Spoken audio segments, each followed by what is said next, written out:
예언자들은 인류에게 신의 계시와 종말의 메시지를 전달한다고 주장한다. 그러나 그들의 예언은 스핑크스의 수수께끼와도 같을 따릅니다.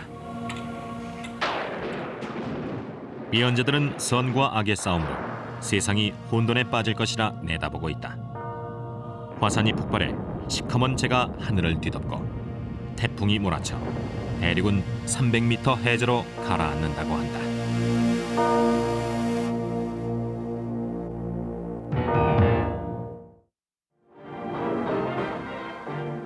광란의 1920년대는 벼락 경기의 여파로 온 미국이 들떠있던 시절이다. 그러나 1929년 10월 24일 오전 증시는 돌연 아수라장이 됐다.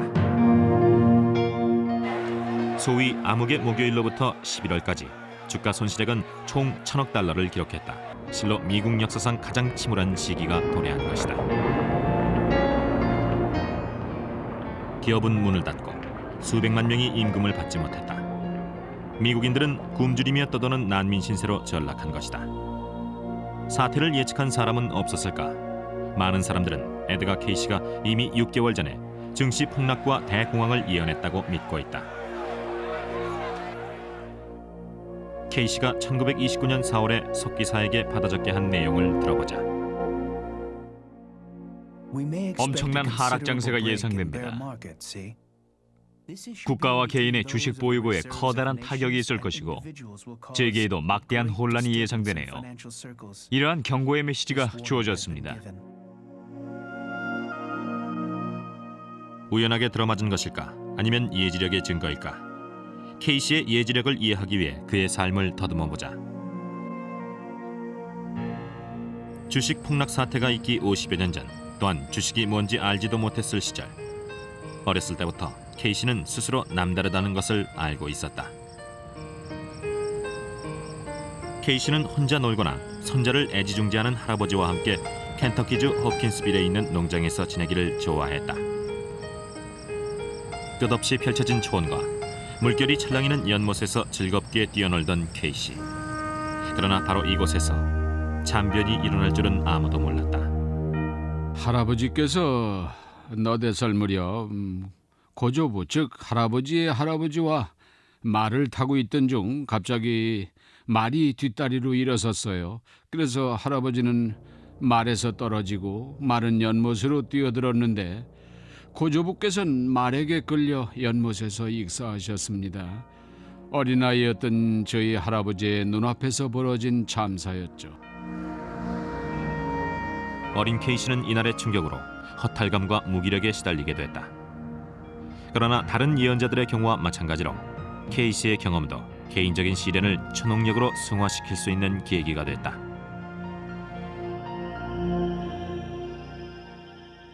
학교 공부에 전념해야 할 때도 그는 책을 베고 잠을 청했다. 잠에서 깨어나면 책의 내용이 모두 머리에 들어와 있는 것이었다. 이처럼 어린 날부터 특이했던 그는 어느새 잠자는 예언가로 알려지게 됐다.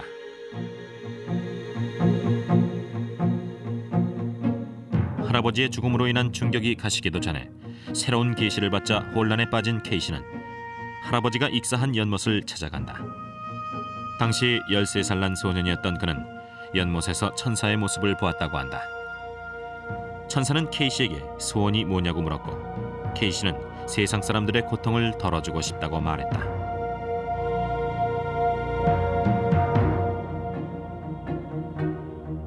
케이시는 20대 초반에 그 소원을 이룰 기회를 갖게 된다. 그에게 일어난 일들은 잠재된 예지력의 용도를 암시하는 듯했다. 그는 후두염을 앓았는데 상태가 너무나 심각했다. 간절한 희망을 품고 동종요법 의사를 찾아갔다. 의사는 그에게 최면을 걸었고 케이시는 최면 상태에서 스스로 처방을 내렸다. 결국 그는 스스로 치료한 것이다. 할아버지께서는 이러한 심령의 힘을 신께서 준 선물이라 여기셨죠. 신이 주신 재능이기 때문에 사람들을 도는 데 써야 한다고 결심을 하신 것입니다. 심령 치료는 일단 성공적이었다. 그러나 그의 의도와는 달리 이 능력을 두려워하는 사람도 많았다. 혹시 악마의 힘이 아닐까 하는 의혹에 시달리기도 했고 부적절한 치료법이라든가 본인의 능력이 아니라는 의심을 받기도 했죠. 케이시는 인류의 미래를 내다볼 수 있다고 했고 그가 내다본 앞날에 자신도 깜짝 놀랐다. 1936년 전쟁이 닥쳐올 것이라고 예언했는데 이에 대해 확신하지 않는 사람들도 동일한 불안에 시달렸다. 케이시의 말은 어쨌든 예언으로 받아들여진 것이다. 세계 각국의 상황을 돌아볼 때 많은 국가가 커다란 불안에 처해 있음이 감지됩니다. 이러한 정세의 영향은 여러 나라에 나타나게 되는데 오스트리아와 독일, 향후에 일본이 부각될 겁니다. 이러한 현상이 서서히 대두되면서 결국엔 나치의 정면으로 대항하는 거대한 세력이 성장하게 되죠.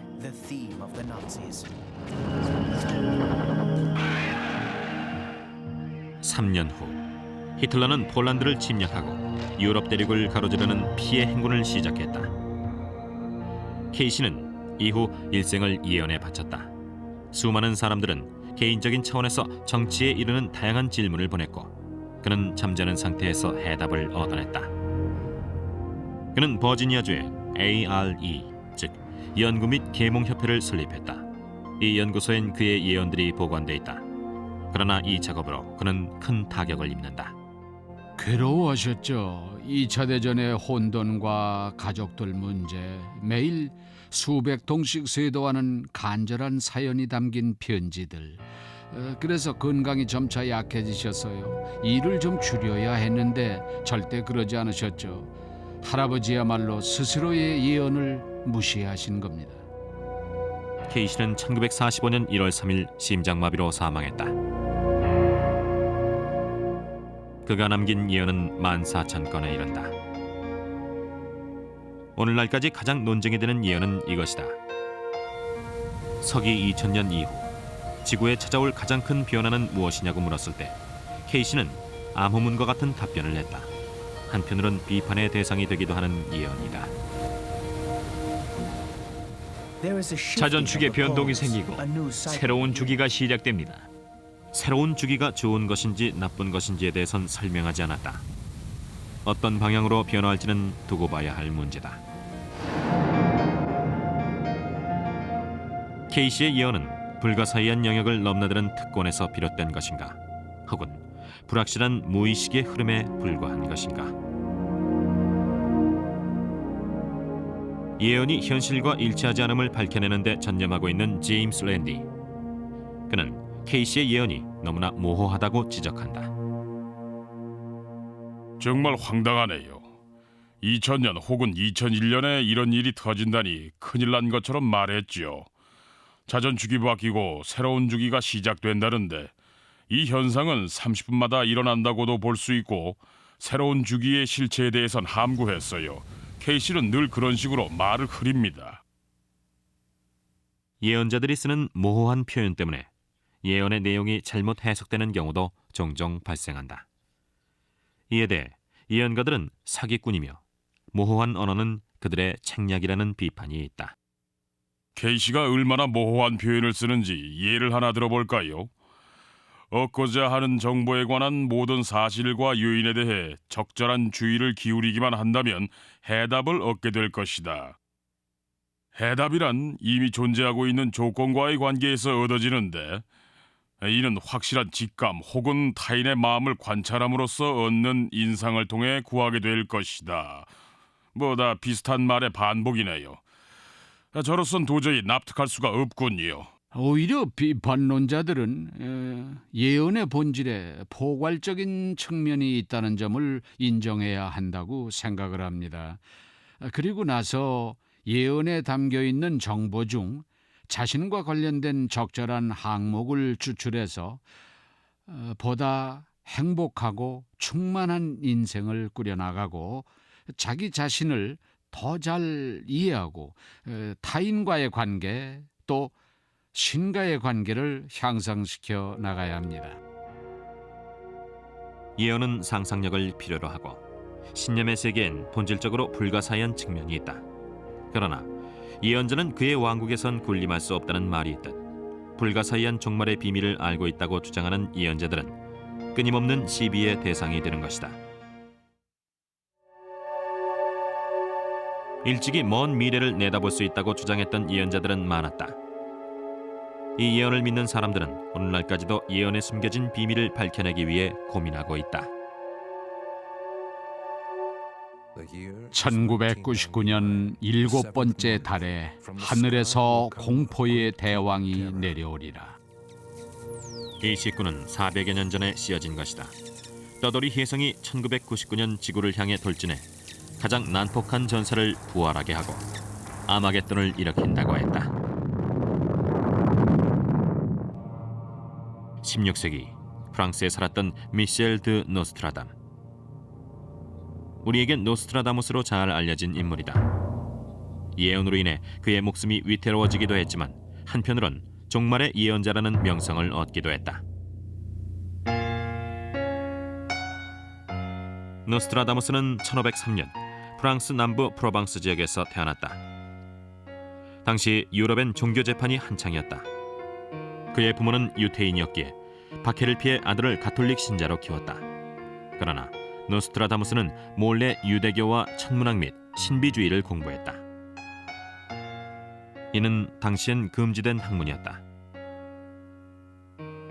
그는 의사가 된 후에도 금지된 학문을 계속 연구했다. 결혼 후 아들 둘을 낳고 큰 문제 없이 살아가던 노스트라다무스. 1525년 흑사병을 퇴치하면서 그는 의사로 프랑스에서 큰 명성을 얻게 된다. 그가 내린 처방으로 위생 상태를 개선해 수천 명의 목숨을 구한 것이다. 1537년 그가 아쟁 지방에 살던 때였죠. 흑사병이 그 마을을 급습했는데 노스트라다무스의 가족도 희생됐습니다. 사람들은 의사가 자기 가족도 못 구한다면서 분명히 악마와 한패거리일 거라고 의심했죠. 로마 가톨릭 교회로부터 악마와 교신했다는 죄를 선고받은 노스트라다무스. 그는 프랑스를 떠나 이탈리아로 피신한다. 어린 날의 케이시처럼 노스트라다무스도 개인적인 시련을 겪으며 예언자로서의 기초를 다지게 된 것이다. 당시 노스트라다무스는 비통에 잠겨 자신의 모든 신념을 반추해보는 시간을 가졌는데요. 예지력은 개인적인 비극이나 진실에 대한 충격에서 비롯되는 경우가 많이 발견됩니다. 노스트라다무스는 흑사병으로 가족을 잃었을 뿐만 아니라 그가 쌓은 모든 명성을 순식간에 잃었죠. 어느 날 그는 이탈리아의 시골길을 배회하다가 우연히 한 무리의 수도사들과 마주친다. 그는 자신도 모르게 그중 한 명에게 무릎을 꿇고 이렇게 외쳤다. 교황님 앞에 무릎을 꿇고 고개를 숙입니다.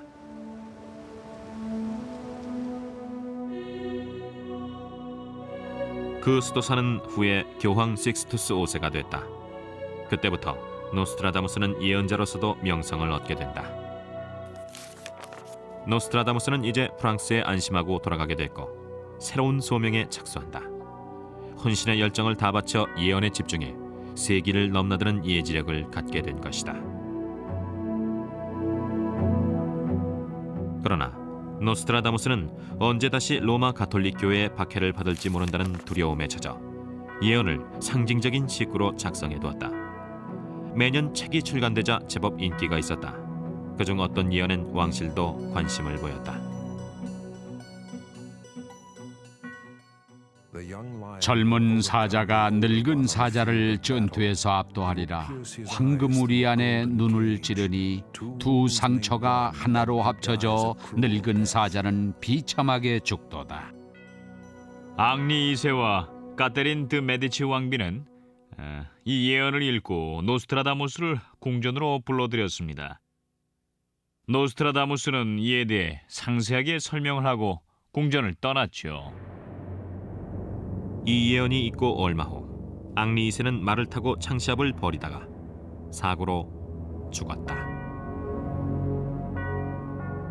왕이 서거하자 프랑스 국민들은 격분했고 노스트라다무스는 또 한 차례 성난 폭도들의 표적이 됐다. 그러나 이때 다행히 왕비가 개입해 박해를 모면할 수 있었다.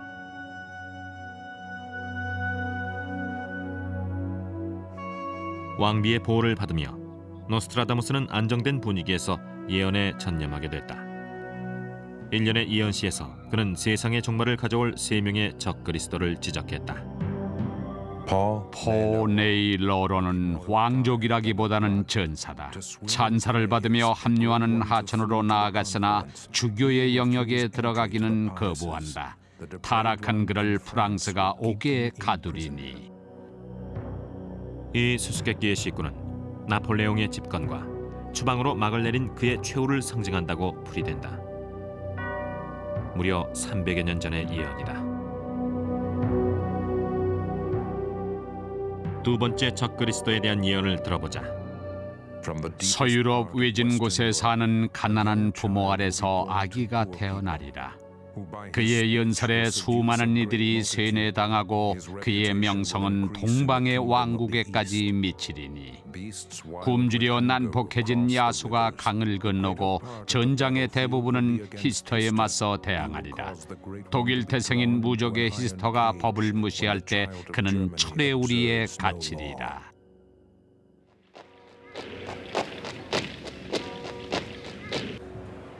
(20세기의) 노스트라다무스 추정자들은 두 번째 적그리스도가 히틀러와 제3제국을 상징하는 것으로 해석한다. 최후의 적그리스도는 과연 누구일까? 적그리스도는 셋을 무력해하고 27년간 전쟁이 지속되리라. 믿지 않는 이들은 죽거나 포로가 되거나 추방되리라. 피범벅이 된 시체가 강물을 물들이고 땅은 얼음의 비로 뒤덮이리니. 이것이 정녕 미래를 해독할 암호란 말인가? 노스트라다무스는 수세기 전 우리에게 이러한 경고를 내렸단 말인가? 수수께끼로 가득한 시구를 해독하지 못하면 종말의 경고를 이해할 수 없다는 뜻인가? 그가 정말 파멸과 악으로 가득한 미래를 예언한 것일까? 혹은 그의 예언은 과거의 말장난에 불과한 것인가? 1999년 7번째 달에 하늘에서 공포의 대왕이 내려와 몽골의 대왕을 소생시키리라. 그때를 전후에 마르스가 행복하게 지배하리니. 종말에 관한 노스트라다무스의 예언을 두고 제임스 랜디는 심각한 의문을 제기한다. 몽골의 대왕이라고 했고 이건 징기스칸을 의미한다고들 하지요. 하지만 노스트라다무스는 징기스칸이 이미 오래전에 죽었다는 사실을 몰랐을 수도 있지요. 혹은 몽고나 그 인근에 있는 중국 출신의 다른 인물을 가리킬 수도 있고요.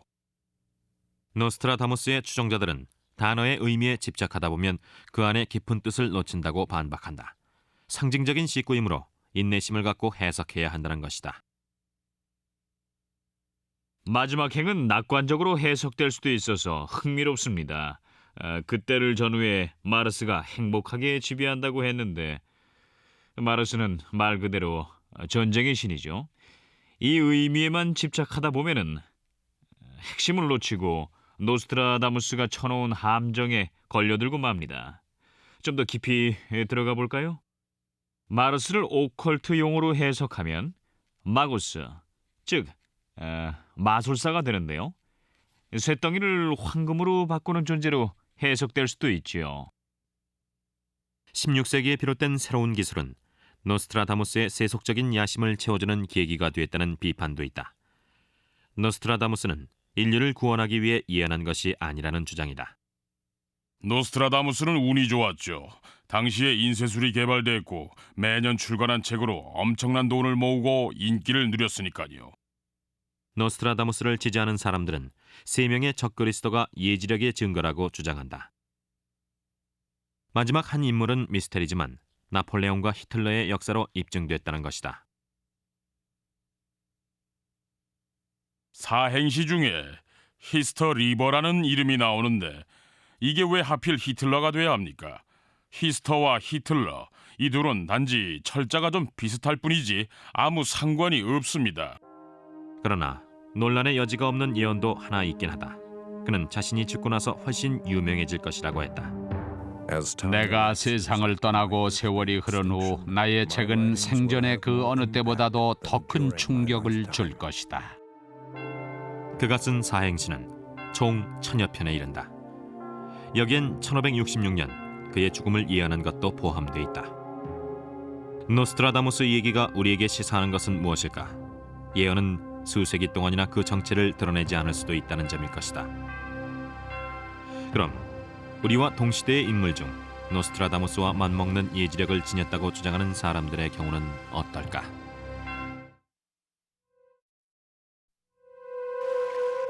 예언의 황금기는 이미 지나가 버린 것일까?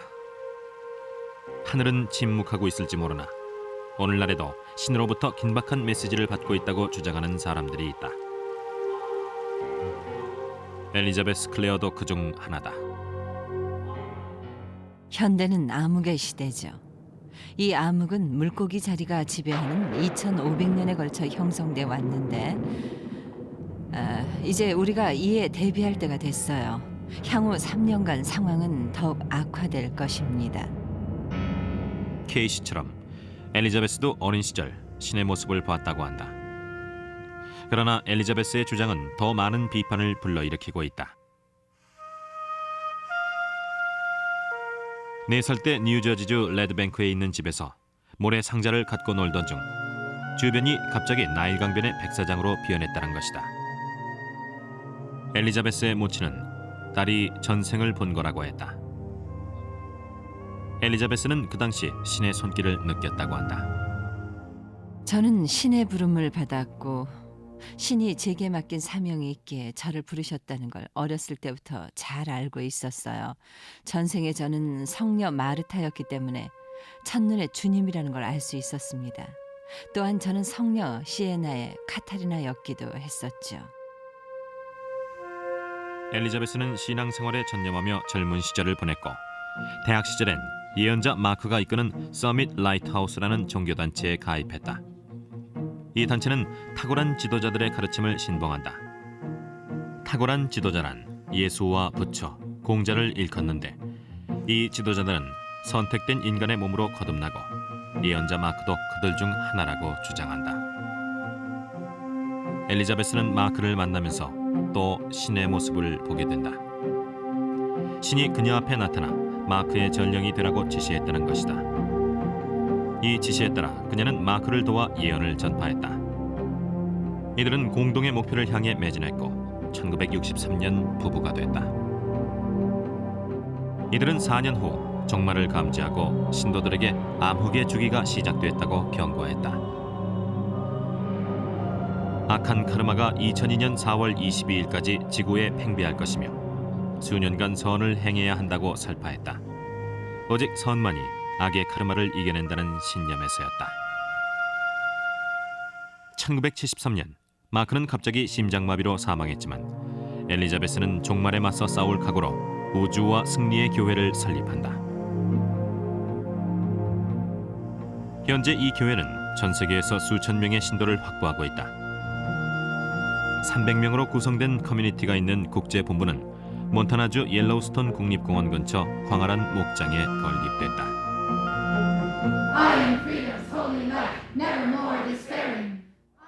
신도들은 엘리자베스를 열성적으로 따르며 그녀를 지상 최고의 지도자로 신봉한다.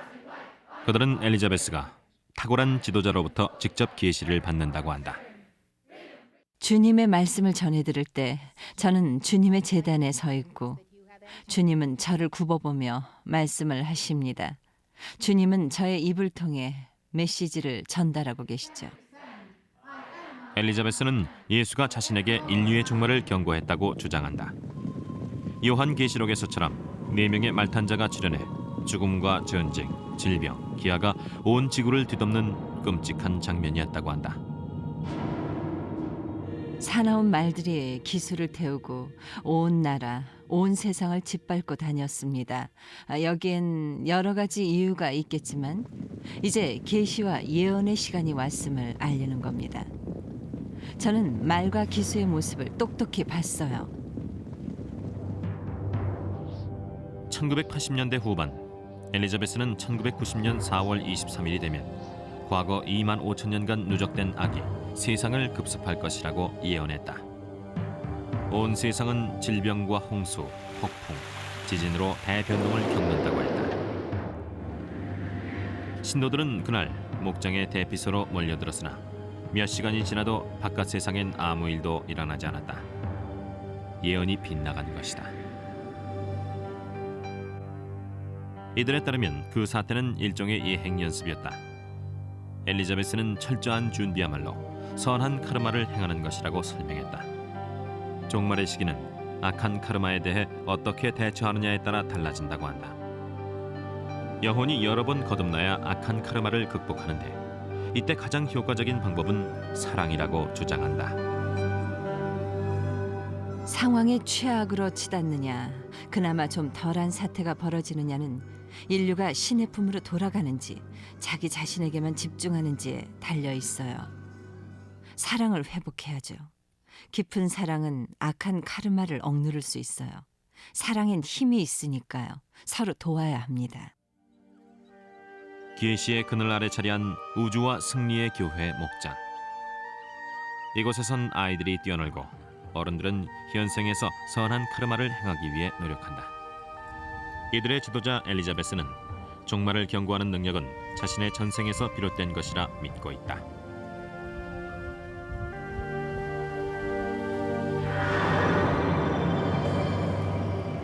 과연 엘리자베스는 수천 년간 환생을 거듭하며 신의 계시를 전달하고 있는 것일까?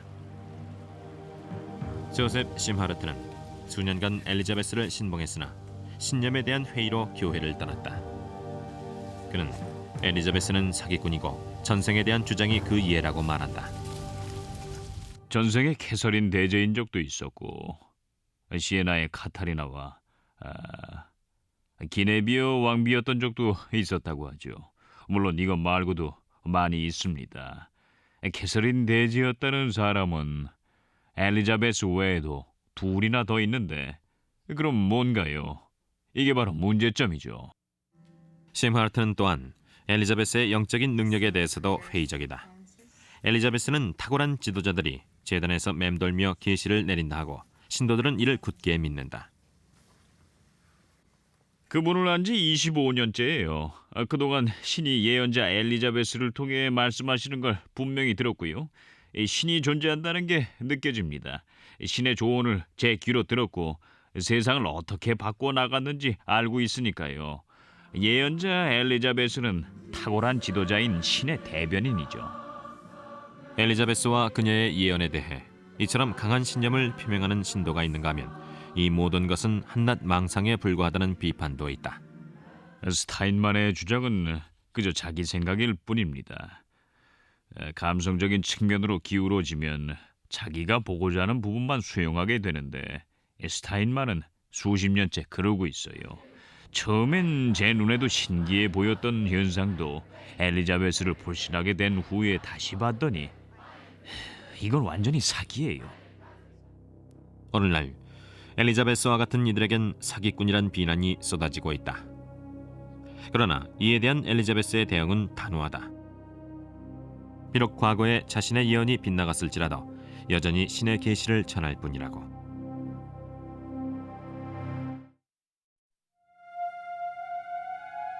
서양의 예언 개념은 구약 성서에서 비롯된 것이다. 성경엔 고대 유대인들이 종종 신의 계시를 무시했다고 적혀 있다. 이때 사막에서 한 예언자가 나타나 미신적인 우상 숭배를 그만두고 신앙을 회복하지 않으면 신이 그들을 벌할 것이라고 경고했다. 보라, 주께서 땅을 공허하게 하시고 황폐케 하시며. 이사야 24장 1절. 예언자들의 제왕 이사야는 이미 3000년 전에 종말을 예언했다. 그는 종말의 참상에 대해 신이 상세히 경고했다고 했다. 훗날 예언자로 인정받은 것도 세월이 흐른 후 돌아보면 그의 말이 옳았기 때문이다. 종말이 임박한 듯한 분위기는 기원전 8세기에도 마찬가지였다. 유다 왕국이 우상 숭배로 혼란에 빠졌던 시기, 청년 이사야는 타락과 부정을 비판하는 카리스마적인 연설을 펼쳤다. 그는 유다 왕국의 왕들에게 신임을 얻어 왕에게 조언을 했지만 그의 노력에도 불구하고 왕국은 붕괴의 위기에 처했고 이때 갑자기 25살 난 청년 이사야의 눈앞에 신이 나타났다. 신은 그를 예언자로 선택하고 달아오른 수출 입술에 대어 죄를 사한 후 계시를 전하게 했다. 그러나 유대인들은 이사야의 말을 듣지 않고 우상 숭배를 계속했다고 성경에 적혀 있다. 이사야는 유대인들에게 경고를 했습니다. 신을 무시하면 유대인들이 노예가 될 것이라고 말이죠. 구체적으로 바벨론의 노예가 될 것이라고 예언을 했는데 정말 그렇게 됐습니다. 기원전 597년 느부갓네살 2세가 유다 왕국을 쳐들어왔을 때 수많은 유대인들은 노예가 됐다. 어느 날 신은 이사야의 입을 통해 특별한 아기가 태어날 것을 예언했다. 처녀가 잉태하여 아들을 낳을 것이요 그 이름을 임마누엘이라 하리라. 이사야 7장 14절. 이사야는 임마누엘이란 양치기가 그의 무리를 이끌고 타락과 고통이 없는 새로운 세상으로 나아갈 것이라 예언했다. 800년 후 초기 기독교인들은 이 구절을 재해석했다. 양치기는 로마인들에 의해 십자가에 못 박힌 유대의 또 다른 예언자, 즉 갈릴리 사람 예수인 것이다. 이사야는 노후에도 예언을 멈추지 않았으나 그로 인해 비참한 최후를 맞이했다. 그는 유대의 새로운 왕에게 우상 숭배를 그만두라고 설득했다. 그러나 왕은 이사야를 통 안에 밀어넣고 톱으로 몸을 두 동강 내 죽였다.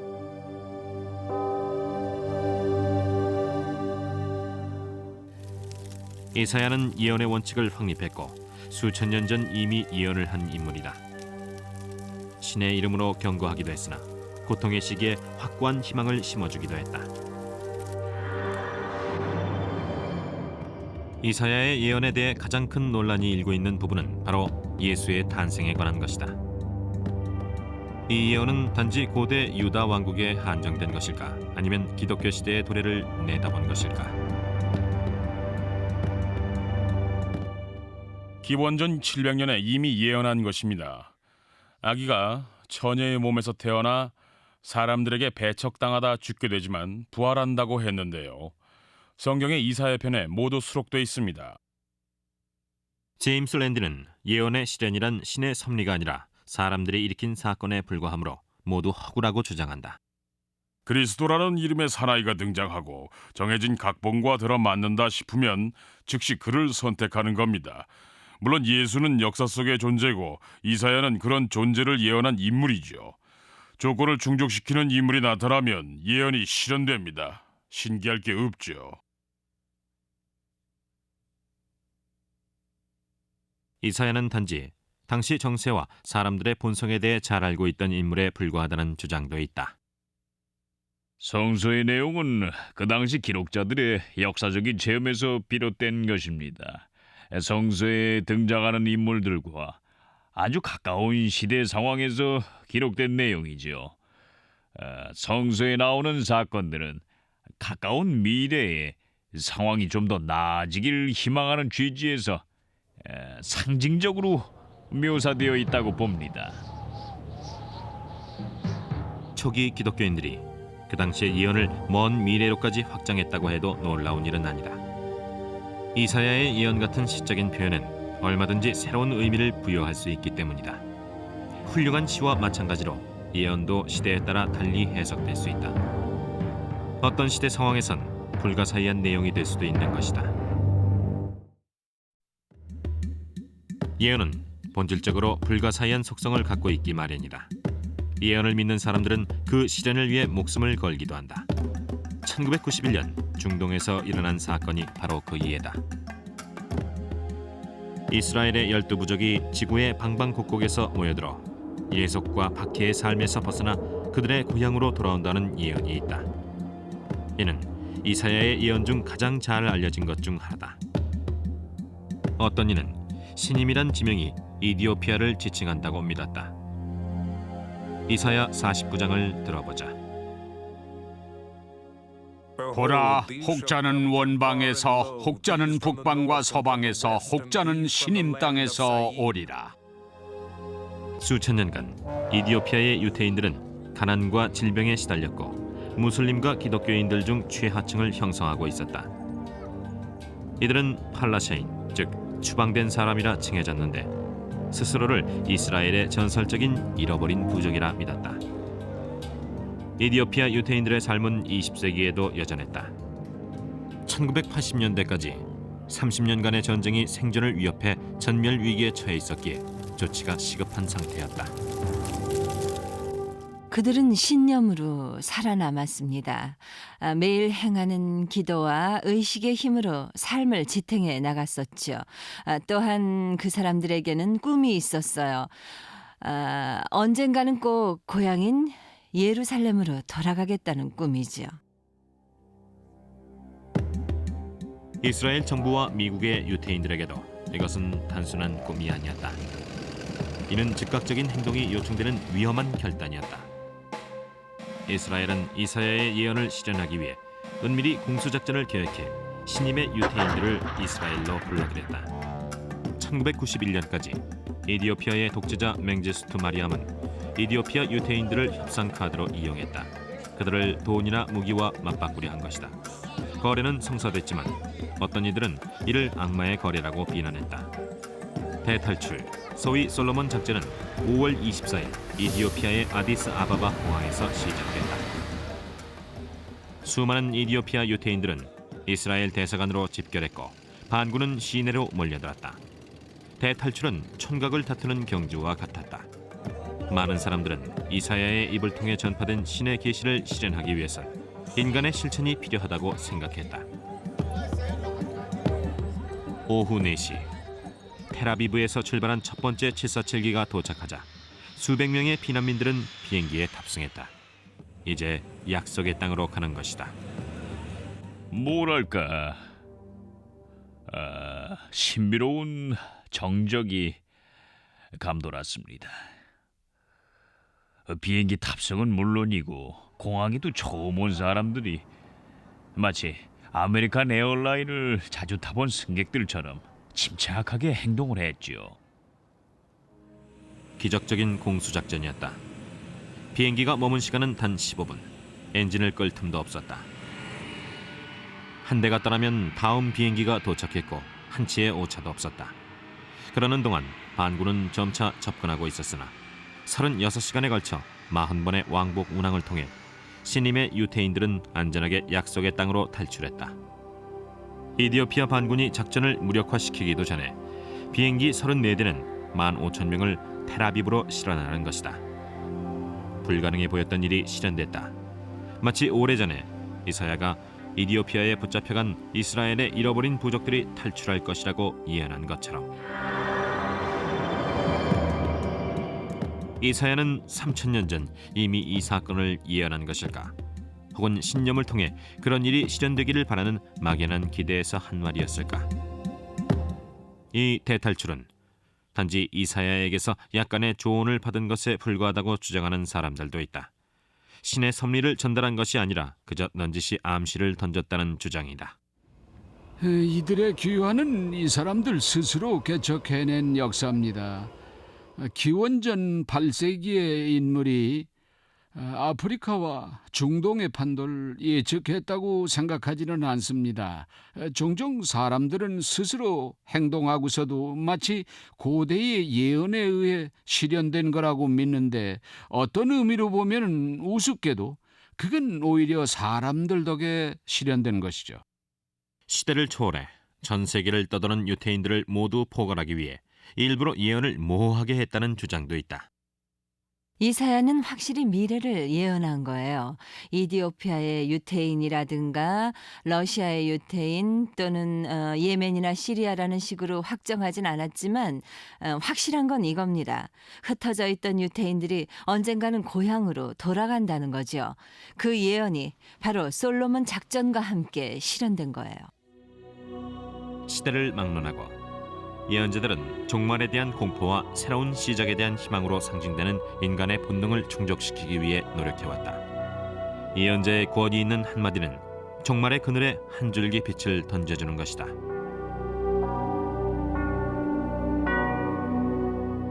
예언이란 미래에 대한 계획이라고 할 수 있어요. 그런 측면에서 보면은 우리의 선조들과도 관련된 일이라고 할 수 있죠. 또한 타인과도 연관돼 있고요. 우리의 삶을 어떻게 지탱해 나갈 것이냐에 관한 계획이기도 하니까 말이죠. 물론 혼돈의 바다를 떠돌면서 하루하루를 낭비할 수도 있죠. 하지만 미래에 어떤 일이 일어날지를 이해하고 있다면은 미래는 우리에게 희망을 주기도 하고 때론 불안을 심어주기도 할 거예요.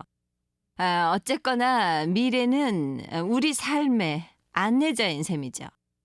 제임스 랜디는 효과적인 예언 전술은 위협이라고 주장한다. 예언자들은 두려움을 조장해서 심리적으로 나약한 사람들을 이용한다는 것이다.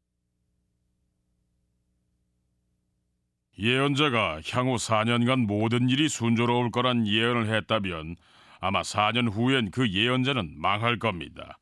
예언자들은 사람들에게 불안 요소나 극복해야 할 문제를 던져줘야 하죠. 인류 전체에 재앙이 도래한다든가 하는 식으로 말입니다. 이건 아주 흔한 수법이에요. 재앙은 바로 예언의 핵심 요소지요.